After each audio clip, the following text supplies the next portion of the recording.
Welcome to my channel, How to Knot, and in this video I'll be showing you how to tie a handcuff knot, typically used in general applications to limit the movement of animals.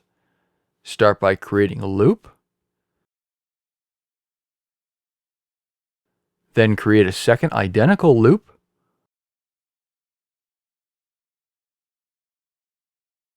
overlap the loops, then pull them through each other.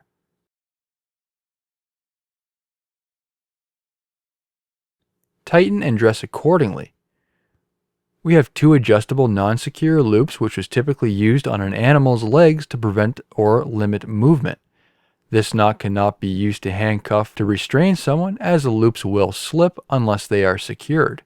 A single or double overhand knot can be used to lock these loops into place. The handcuff knot used in rescue situations can be quite limited, as it can injure a person due to the slipped loops.